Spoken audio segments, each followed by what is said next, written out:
Aroma miracles இயற்கையான aroma ஆயில்களை கொண்டு தயாரிக்கப்படுகிறது. தூக்கமின்மை, மன அழுத்தம், எதிர்மறை எண்ணங்கள் போன்ற மனநல பிரச்சனைகள், உடல்வலி, தலைவலி போன்ற உடல்நல பிரச்சனைகள், ஆன்டி ஏஜிங், முடிவுதிர்வு, பொடுகு, வெண்புள்ளி, சரும பிரச்சனைகள் போன்ற அனைத்து பிரச்சனைகளுக்கும் தீர்வளிக்கிறது. Aroma miracles.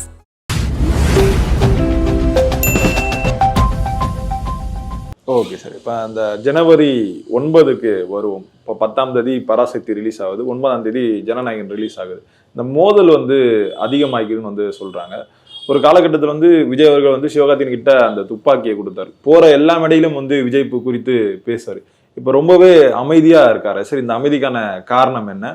ஒருவேளை திமுக தரப்புல நீங்க விஜய் குறித்து எதுவும் பேசாதன்னு சொல்லியிருப்பாங்களா சார்? அப்படியெல்லாம் கிடையாதுங்க. சிவகார்த்திகேயன் ஒரு 1ஆம் நம்பர் சுயநலவாதி. இது நம்ம பகிரங்கமா இப்படி ஒரு குற்றச்சாட்டை நான் வைப்பதை வைத்து எனக்கும் சிவகார்த்திகேயனுக்கு ஏதோ வேலி தகராறு அல்லது சிவகார்த்திகேயன் மீது எனக்கு ஒரு வன்மம் இருக்கு அல்லது இவர் விஜயோட ஆளு, விஜய்கிட்டேருந்து பல கோடி ரூபா பணம் வாங்கிட்டு சிவகார்த்திகேயனை பற்றி பேசுறாரு அப்படின்லாம் சில முட்டாள்கள் நினைப்பதற்கு வாய்ப்பு இருக்கு. என்னை பொறுத்த வரைக்கும் சிவகார்த்திகேயன் இந்த இண்டஸ்ட்ரிக்குள்ள வந்ததுலேருந்து நான் அவரை பார்த்துட்டு இருக்கேன். அவருடைய வளர்ச்சி கூட வளர்ச்சி கிடையாது, வீக்கம்னு நான் அடிக்கடி சொல்லுவேன். என்னன்னா இது எல்லாமே திட்டமிட்டு அதை டிசைன் பண்ணி தான் அவர் இந்த இடத்துக்கே வந்தார். அது மட்டும் இல்லை, அவர் ஒவ்வொரு காலகட்டத்திலையும் பார்த்தீங்கன்னா அவருக்கு யார் உதவுனாங்களோ அவங்கள எட்டி உதைச்சிட்டு அடுத்த கட்டத்துக்கு நோக்கி நகர்வார். இதுதான் அவருடைய பழக்கம். அதனால தான் இன்றைக்கு விஜய்க்கு கூட ஒரு விசுவாசமாக இல்லை. என்னன்னா சிவகார்த்திகேயனுடைய வளர்ச்சிக்கும் வெற்றிக்கும் விஜய் காரணம் இல்லை. அதை நம்ம முதல்ல புரிஞ்சுக்கணும். அதே நேரம் இப்போ விஜயனுடைய படத்துல சிவகார்த்திகேயனை பாடல் எழுத வைப்பதன் மூலமாக விஜய் சிவகார்த்திகேயனை ரொம்ப மதிக்கிறாரு, விஜய் இவர் தன்னுடைய தம்பியா பாக்குறாரு அப்படின்னு ஒரு இமேஜ் கிரியேட் ஆகும். அது சிவகார்த்திகேயனுக்கு மிகப்பெரிய அளவுல உதவி, அதை மறுக்கவே முடியாது. இப்ப நீங்க இன்னைக்கு தான் விஜய் ரசிகர்கள் சிவகார்த்திகேயனுக்கு எதிராக சமூக ஊடகங்கள்ல இயங்குறாங்க. ஆனா அன்னைக்கெல்லாம் பாத்தீங்கன்னா விஜயனுடைய தம்பியா நினைச்சு விஜய் ரசிகர்களும் சிவகார்த்திகேயனை நம்ம கொண்டாடினதை எல்லாம் பார்த்தோம். எல்லாத்துக்கும் மேல அந்த உச்சக்கட்டம் அந்த படத்துல கோட்ல துப்பாக்கியை கொடுத்தது. இதை பார்த்தீங்கன்னா இப்ப சிவகார்த்திகேயன் மீது வெறுப்போ கோபமோ அல்லது இவன் வளரக்கூடாதுங்கிற எண்ணமோ விஜய்க்கு இருந்திருந்தால் இந்த காட்சியிலே அவர் நடிச்சிருக்க மாட்டார். அப்ப சிவகார்த்திகேயனுடைய வளர்ச்சி மீதும் வெற்றி மீதும் இவருக்கு ஒரு தனிப்பட்ட அன்பும் அக்கறையும் கரிசனமும் இருக்கு. அப்படியெல்லாம் தனக்கு உதவிய விஜய்க்கு எதிராக தன்னுடைய படத்தை போய் முன்னிறுத்தணும்னு நினைக்கிறதே மிகப்பெரிய துரோகம் இல்லையா? அதை செய்தவர் தான் சிவகார்த்திகேயன். நான் ஏற்கனவே சொன்ன மாதிரி டான் பிக்சர்ஸ் நிறுவனத்தை சேர்ந்தவர்களுக்கு இவர் தொடர்ந்து ஒரு அழுத்தம் கொடுத்து ஜனநாயகனுக்கு போட்டியா தன்னுடைய படத்தை முன்னிறுத்தினாரு. இன்னொரு பக்கம் இவருடைய ஆசையை நிறைவேற்றுவதன் மூலமாக தங்களுடைய பழி தீர்க்கும் விஷயத்தையும் திமுக தரப்பு பயன்படுத்திக்குது. இதுதான் இந்த படம் அங்கு வந்ததற்கான முக்கியமான காரணம். இன்னைக்கு அதுதான் ஒரு பெரிய சர்ச்சையாக மாறி விஜய் ரசிகர்கள் எல்லாம் சிவகார்த்திகேயன் மோசமா விமர்சனம் பண்ணிட்டு இருக்காங்க. பட் இதற்கெல்லாம் சிவகார்த்திகேயன் பதிலளிப்பது அப்படிங்கிறது ஒரு சரியான விஷயமாக இருக்காது. அப்படி பண்ணார் அப்படின்னா அது அவருக்கே கூடுதலாக மைனஸ் ஆயிடும். அதுக்கடுத்து அவர் ஒரு பெரிய இடத்தில் இருப்பதால் இந்த ரசிக கருத்துக்களுக்கெல்லாம் பதில் அளிப்பது சரியா இருக்காது. அதனாலதான் அந்த அமைதி காக்கிறார் அப்படின்னு நான் நினைக்கிறேன். இல்லை சார், இப்போ சமீபத்தில் சிவகார்த்திகேயன் இந்த நன்றி கெட்டவரா சிவகார்த்திகேயன் அப்படின்ற ஒரு ஹேஷ்டாக் அதிகமாக பேசும் பொருளாக மாறுது. இப்போ தான் கூட இருந்த ஒரு நண்பரை டைரக்டராக மாத்துறாரு, தான் கூட இருந்த ஒரு நண்பரை தான் அவருடைய படத்துக்கு ப்ரொடியூஸ் பண்றாரு, தான் சம்பாரிச்ச பணத்தை தமிழ் சினிமால இன்வெஸ்ட் பண்றாரு. அப்படி இருக்க ஒருத்தரை நம்ம நன்றி கெட்டவர் சிவகார்த்திகேயன் சொல்றது எந்த விதத்துல சரியா இருக்கும் சார்? அதை முதல்ல நீங்க புரிஞ்சுங்க. தன் கூட டிராவல் பண்ண ஒருத்தரை டைரக்டர் ஆகுறது அப்படிங்கிறது ஒரு நல்ல பாசிட்டிவான விஷயம்தான். அதை பல நடிகர்கள் செய்யறது இல்லை. சிவகார்த்திகேயன் செய்கிறார் அப்படிங்கிறது அதை நம்ம உண்மையிலேயே பாராட்டணும். அதுல எந்த மாற்றமே இல்லை. அது மட்டும் இல்லை, இப்ப சமீபத்துல நான் கேள்விப்பட்டேன், இந்த தாய் கிழவிங்கிற ஒரு படம் வேறொரு நிறுவனம் தயாரிக்கிறதா இருந்து அது முடங்கி போய் கிடக்க, அதனுடைய கதை நல்ல கதைன்னு கேள்விப்பட்டு இவரே அந்த டைரக்டரை கூப்பிட்டு அவருக்கு நெருக்கமான ஒரு நிறுவனத்தோட டைப் பண்ணி அவரே தயாரிக்கிறாரு. இந்த படம் விரைவில் வரும். அது ஒரு மிகப்பெரிய வெற்றி படமாக மட்டும் இல்லை, சிறந்த படமாகவும் இருக்கும். ஸோ இந்த மாதிரி சிவகார்த்திகேயனுக்கு பாசிட்டிவ் சைடெல்லாம் நிறையா இருக்கு. அதுக்கப்புறம் அவருடைய நண்பர்களை தயாரிப்பாளர் ஆக்குறாரு அப்படிங்கிறதுல எனக்கு ஒரு மாறுபட்ட கருத்து இருக்கு. ஒரு நண்பர்ங்கிற பேர்ல ஒருத்தர் அவர் கூட இப்ப இருக்காரு, அவர் பேரை நம்ம சொல்ல வேணாம். அவர் படங்கள் சிவகார்த்திகேயனை வச்சு தயாரிக்கிறாரு. ஆனா உண்மையில் பாத்தீங்கன்னா அவர் ஒரு பினாமி தான். ஒரு ப்ராஜெக்டை பண்ணி கொடுத்தா அவருக்கு சில கோடிகள் இவர் கொடுக்குறாரு. ஆனா அந்த படங்கள் தயாரிக்கப்படுவது அவருடைய பேனர்ல. நீங்க பார்க்கும்போது இவர் தயாரிப்பாளராக தெரியும். ஆனா உண்மையில பாத்தீங்கன்னா ஒரிஜினல் தயாரிப்பாளர் சிவகார்த்திகேயன் தான். இப்போ நீங்க கேட்ட கேள்வி பார்த்தீங்கன்னா, இந்த நண்பருக்கு படம் பண்றதை வச்சு பார்த்தீங்கன்னா, அங்க பாருங்க நண்பருக்கு படம் கொடுத்துருக்காரு, இவர் எப்படி நன்றி கெட்டவராக இருப்பார்னு கேட்குறீங்கன்னா, அதுக்கு பின்னால ஒரு உண்மை இருக்கிறது பல பேருக்கு தெரியாது. அதே நேரம் இவர் ஏன் நன்றி கெட்டவர் அப்படிங்கிற இதுக்கு வர்றாரு அப்படின்னா, அவருடைய கடந்த காலத்தில் அவருக்கு உதவியர்களுக்கு அவர் என்ன பண்ணார் அப்படிங்கிறது தான். இன்னைக்கு கூட உங்க 10 பேரை வச்சுக்கிட்டு நீங்க இருக்கலாம், அவங்களுக்கு ஏதோ ஒன்று நீங்க நல்லது பண்ணலாம். ஆனா அன்றைக்கு விஜய் டிவிலேருந்து நீங்க வரும்போது தன்னுடைய தோளில் உங்களை சுமந்துக்கிட்டு வந்தாங்கல்ல, அவங்கள நீங்க என்ன பண்ணீங்கிறது தான். ஆர்டி ராஜாவா இருக்கட்டும், எஸ்கே மதனா இருக்கட்டும், தனுஷா இருக்கட்டும், கேஜேஆர் ராஜேஷா இருக்கட்டும், பாண்டிராஜா இருக்கட்டும், எழிலா இருக்கட்டும், அம்பேத்குமாரா இருக்கட்டும், இவங்களுக்கெல்லாம் நீங்க என்ன பண்ணீங்க? வளர்ந்ததுக்கு அப்புறம் அவங்களுடைய செல் நம்பரை பிளாக் பண்ணவர் தானே நீங்க. அதனால சிவகார்த்திகேயன் எப்பயுமே பாத்தீங்கன்னா, ஒரு மனிதனுக்கு வந்து 2 முகம் இருக்கும். இதுல எந்த முகம் பெரும்பான்மையாக வெளிப்படுதோ அதை வச்சுதான் அவரை வந்து பிராண்ட் பண்ணுவாங்க.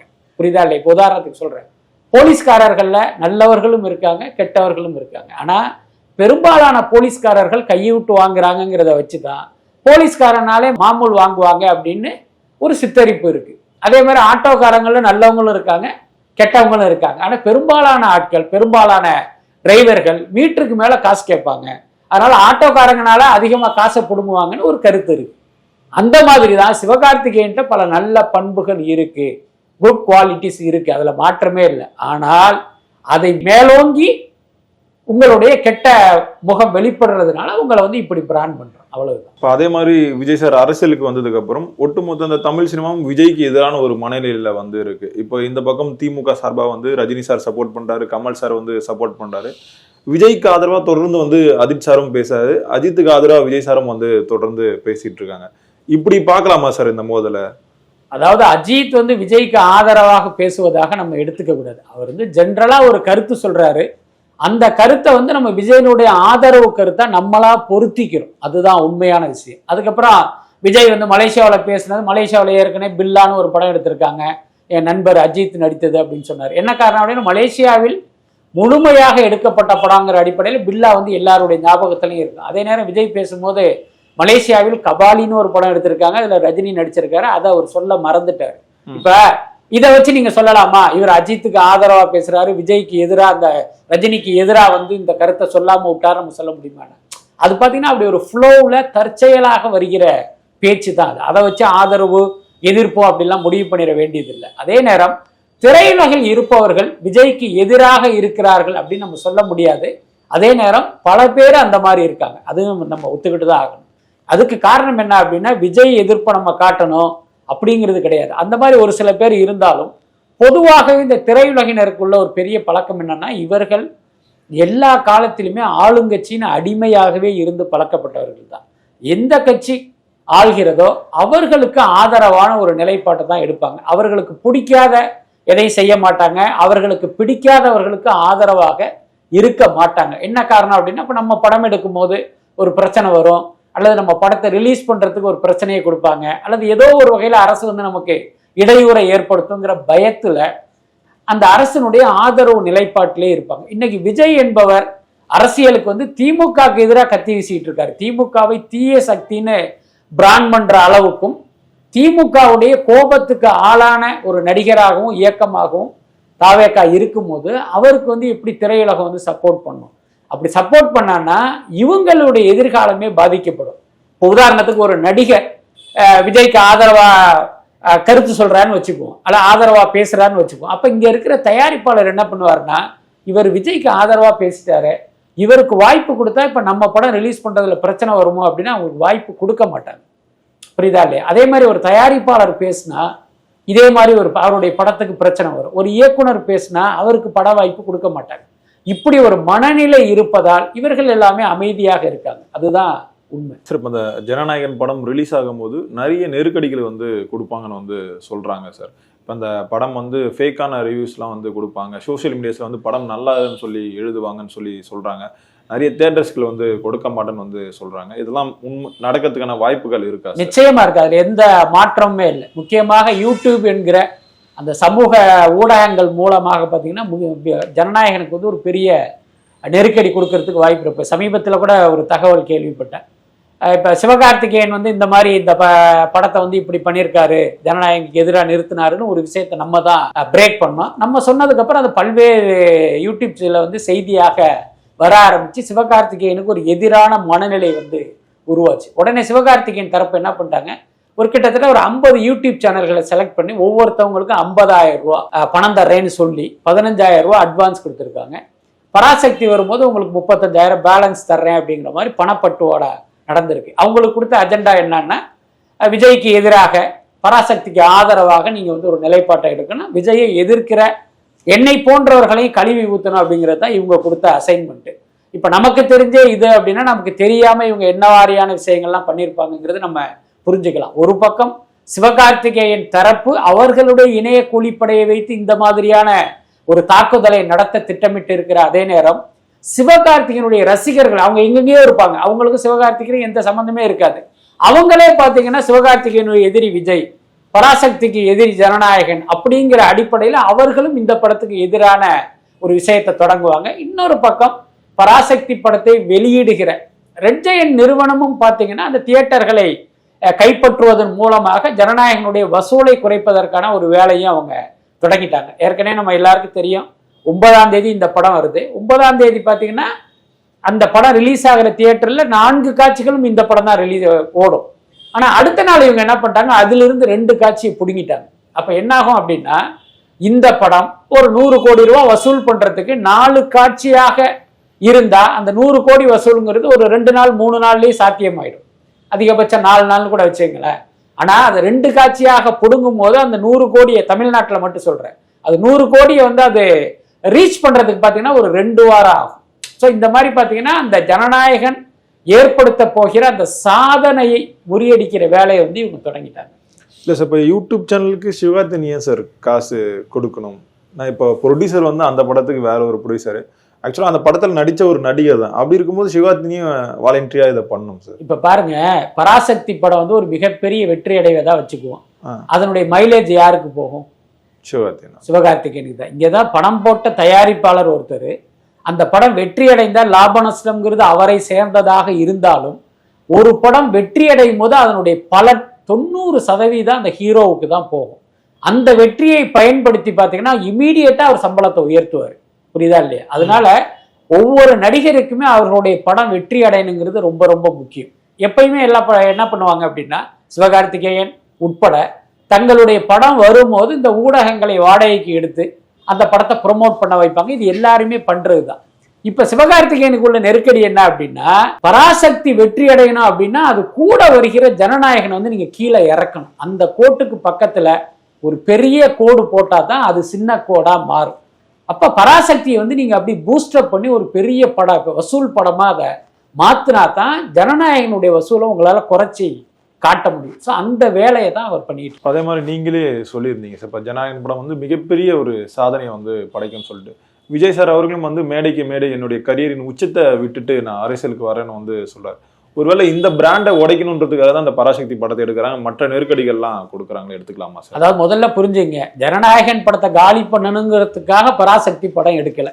பராசக்தி படத்தை எடுத்ததற்கு ஒரே நோக்கம் தான், அந்த படத்துல பாத்தீங்கன்னா ஹிந்தி எதிர்ப்பு போராட்டத்தை மையப்படுத்திய கதை, அந்த காலகட்டத்தில் நடக்கிற ஒரு கதை. ஸோ இப்போ அந்த படத்தை நீங்கள் பார்த்தீங்கன்னா பார்வையாளனுக்கு என்ன மெசேஜ் டிரான்ஸ்ஃபர் ஆகும் அப்படின்னா, திமுக பற்றி நமக்கு தெரியாமல் போச்சு. ஐ மீன் இந்த தலைமுறைக்கு சொல்கிறேன், இவங்க வந்து இந்திய எதிர்ப்புக்காக இப்படியெல்லாம் தியாகம் பண்ணியிருக்காங்களா, இப்படியெல்லாம் போராட்டம் பண்ணியிருக்காங்களா, இப்படியெல்லாம் உயிர் தியாகம் பண்ணியிருக்காங்களா அப்படின்ட்டு இவர்களுக்கு திமுக மேலே ஒரு சாஃப்ட் கார்னரும், ஒருவேளை தேர்தல் நேரத்தில் அது ஓட்டாகவும் கன்வெர்ட் ஆகும். ஸோ அந்த அளவுக்கு ஒரு வலிமையும் வல்லமையும் கொண்ட ஒரு சப்ஜெக்ட் தான் பராசக்தி. ஸோ இந்த படத்தை நம்ம எடுத்தோம்னா இதை தேர்தல் நேரத்தில் நம்ம ரிலீஸ் பண்ணணும். அந்த நேரத்தில் இந்த படம் வந்து நம்ம தேர்தலுக்கு வந்து ஒரு பிரச்சாரமாக பயன்படணும், ஒரு பிரச்சார கருவியா பயன்படணும் அப்படின்னு தான் அந்த ப்ராஜெக்டை ஆரம்பிக்கிறாங்க. இந்த நேரத்தில் பார்த்தீங்கன்னா பேரலா ஜனநாயகன் படத்தை ஆரம்பிக்கிறாங்க. இந்த படம் பார்த்தீங்கன்னா இந்த வருடம் அக்டோபரில் தான் அவங்க டேட்டு போட்டு அனௌன்ஸ் பண்ணி தான் அந்த ப்ராஜெக்டே ஆரம்பிக்கிறாங்க. இதுக்கிடையில பார்த்தீங்கன்னா அந்த ஓடிடி வியாபாரம் நடக்காததுனால இதை வந்து பொங்கலுக்கு அப்படி தள்ளுறாங்க. இப்போ முதலில் அறிவிக்கப்பட்டது பராசக்தி தான், அதுல மாற்றமே இல்லை. அதுக்கப்புறம் தான் ஜனநாயகன் அந்த டேட்டுக்கு போகுது. இப்போ நீங்க யோசிச்சு பாருங்க, விஜய் படம் ரிலீஸ் ஆகுது அப்படின்னா மற்ற படங்கள் எல்லாமே விலகி வழி விட்டு தெரிச்சு ஓடிடுவாங்க. இதுதான் எல்லா காலத்திலையும் நடந்திருக்கு. ஆனா பராசக்தி படம் வந்து நான் நகர மாட்டேன், அதே தேதியில தான் வருவேன் அப்படின்னு நின்னதுக்கு என்ன காரணம்? இப்ப இவங்க 9ஆம் தேதி அவங்க பார்த்தாங்க, நம்ம விஜய்க்கு டஃப்பும் கொடுக்கணும், நேரடியா மோதி மூக்கையும் உடைச்சுக்க கூடாது, அப்ப சேஃபா ஒரு 5 நாள் கழிச்சு வருவோம், அவங்களுடைய கூட்டம் குறைஞ்சதுக்கு அப்புறம் நம்ம காசை அள்ளுவோங்கிற மாதிரி ஒரு சேஃபான டேட்ல வர்றாங்க. இப்ப திடீர்னு பாத்தீங்கன்னா அவங்க 9ஆம் தேதினா இவங்க அடுத்த நாளே வர்றாங்க. இந்த மாற்றங்கள்லாம் இருக்குல்ல, இது எல்லாமே பாத்தீங்கன்னா அது ஜனநாயகனுக்கு டஃப் கொடுக்கிற ஒரு விஷயம்தான். ஆனா என்னுடைய தனிப்பட்ட கருத்து என்ன அப்படின்னா, ஜனநாயகனை விட பராசக்தி வந்து ஒரு மிகச்சிறந்த படமா இருக்கு, அதுல மாற்றமே இல்லை. தமிழ் சினிமாவுடைய வரலாற்றில் இடம் பிடிக்கிற ஒரு படமாக பராசக்தி இருக்கும். அந்த நல்ல படத்தை நீங்க ஏன் வந்து ஒரு மசாலா படத்தோட கொண்டு போய் நிறுத்தி அதனுடைய வரவேற்பை வந்து குறைச்சிங்க அப்படிங்கிறத நம்முடைய வருத்தமாகவும் கேள்வியாகவும் இருக்கு. நீங்க யோசிச்சு பாருங்க, அந்த தேதியில வராம இன்னொரு நாள்ல, இப்போ உதாரணத்துக்கு ஒரு ஜனவரி 23 மாதிரி ஒரு டேட்ல பராசக்தி வந்துருச்சு அப்படின்னா அதனுடைய ரேஞ்சே வேற, அதனுடைய வசூலே வேற. ஆனா இவங்க வந்து இந்த அரசியல் பழிவாங்கலுக்காக ஒரு நல்ல படத்தை வந்து பழி கொடுத்துட்டாங்களோங்கிற ஒரு ஃபீலிங் வந்து தனிப்பட்ட முறையில எனக்கு இருக்கு. இப்போ பழைய பராசக்தி படம் வந்து திமுகவோட எழுச்சியா வந்து இருந்தது, இப்ப புதிய பராசக்தி வந்து திமுகவோட வீழ்ச்சியா இருக்கும் வந்து சொல்றாங்க. நிச்சயமாக இருக்காது. அதாவது திமுகவுடைய வீழ்ச்சிக்கு வந்து பல காரணங்கள் இருக்கு. இங்க இருக்கிற நிர்வாக சீர்கேடு, ஊழல் மலிந்து போனது, ஒவ்வொரு சீனியர் அமைச்சர்களும் எவ்வளவு சம்பாதிக்கிறாங்க அப்படிங்கிற தகவல்கள் எல்லாமே வந்துகிட்டு இருக்கு. அறப்போர் இயக்கம் போன்ற அமைப்புகள் பார்த்தீங்கன்னா திமுக செய்கிற ஊழல்களை வந்து தொடர்ந்து தோலுரிச்சு காட்டிக்கிட்டே இருக்காங்க. நீதிமன்றங்கள் இவர்கள் மேல பார்த்தீங்கன்னா பகிரங்கமாகவே வந்து கருத்து சொல்றாங்க. அமலாக்கத்துறை பார்த்தீங்கன்னா இவங்க இத்தனை ஆயிரம் கோடி ஊழல் பண்ணியிருக்காங்கிறத ஆதாரத்தை வச்சுக்கிட்டு டிஜிபிக்கே வந்து நோட்டீஸ் அனுப்புறதெல்லாம் நம்ம பார்க்குறோம்.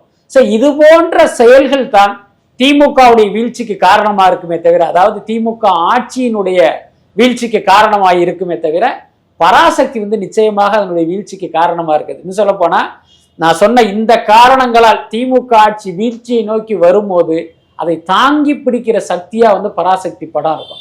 என்னன்னா இப்ப இன்றைய திமுகவை பார்க்கும்போது என்னடா அது இப்படி ஊழல் பண்றாங்களே, என்னடா அது இவங்களுடைய பிஹேவியர் இவ்வளவு மோசமா இருக்கே அப்படிங்கிற ஒரு கோபம் திமுக மீது வரும், எல்லாருக்குமே வந்திருக்கும்.